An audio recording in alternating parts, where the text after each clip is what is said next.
Do you want to be happy? Now, I'm not talking the woohoo kind of happy, life's a party, there's not a trouble in the world. That's just not realistic. Do you want to be happy? That deep down, inner contentment kind of happiness that knows that no matter what, nothing can take it away from me. That real joy and peace of a life worth living, a life that has depth and meaning.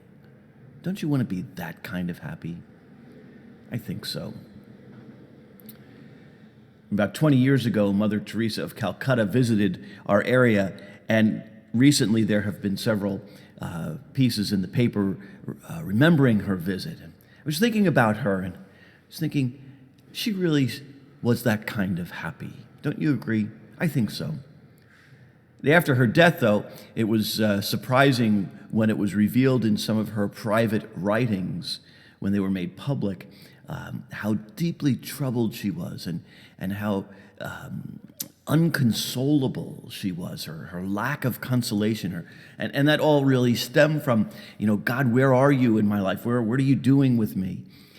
And in spite of that, what appears to be a deep down discontent, she kept going. She kept doing what she did. And certainly her life was not easy, caring for the poorest of the poor in the slums of Calcutta.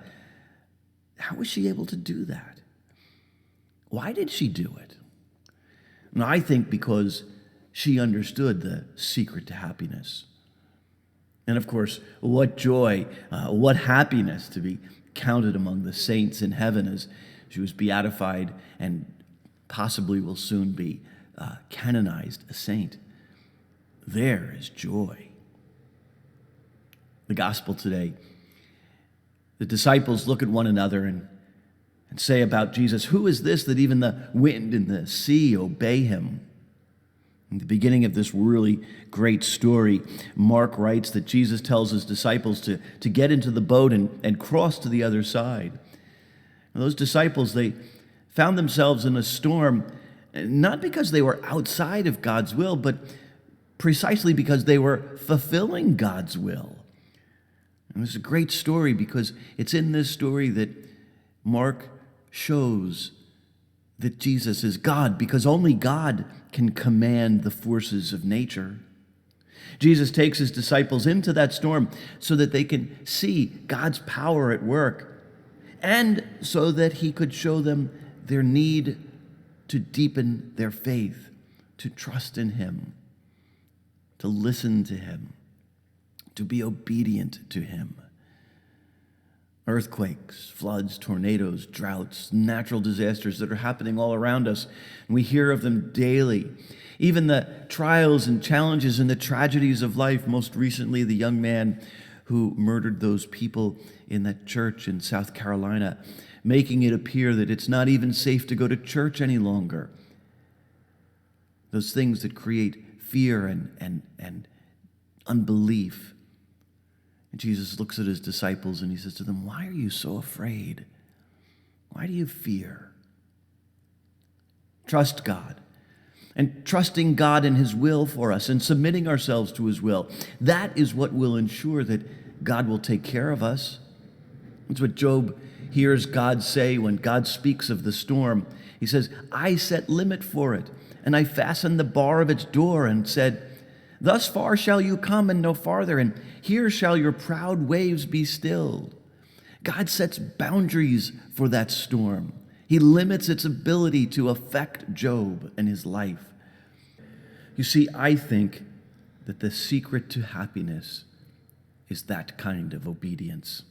Our problem, of course, is that when we hear that word obedience and think in terms of having to obey someone, we think, well, I have to do what that person says no matter what and don't even give it a thought. Well, that's not obedience. Obedience comes from that Latin word, the same word that we get to hear from. And when you put ob adere together, you get that sense of keen, of hearing. To hear the word that is spoken, to heed that word and take that word to yourself and make it your own. And you see, that's what Mother Teresa did.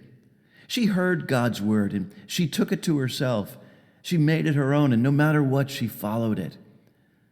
That's where she found her joy, even in the midst of that troubling life that she lived. And we get caught up in making all kinds of assumptions about things and we really don't think those things through. Let me give you this image that might help put it in perspective. A lake in the evening. The wind has calmed down, and the lake is like glass, nice, serene, peaceful. You hop on an air mattress, and you lazily float on the lake. You relax. Someone does the same, and another, and then another.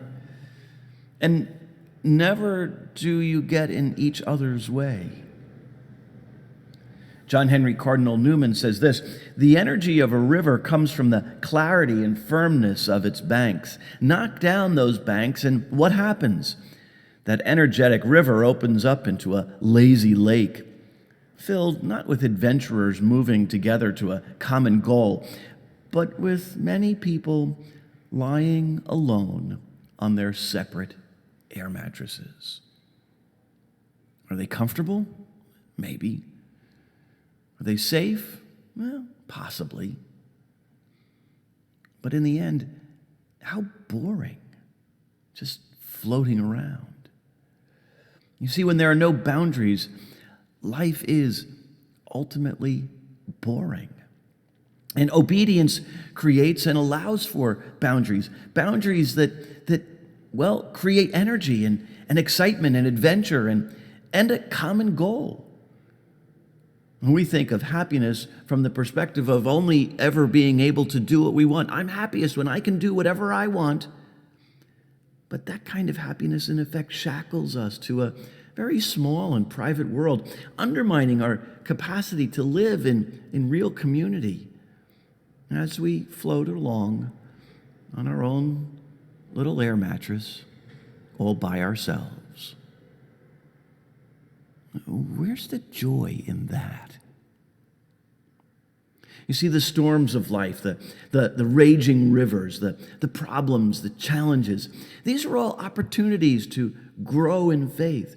They're opportunities for us to call out to God and to experience God's power and presence in our lives. And when we do call out and experience His power and presence and are obedient to His answer, it's then that we find real happiness.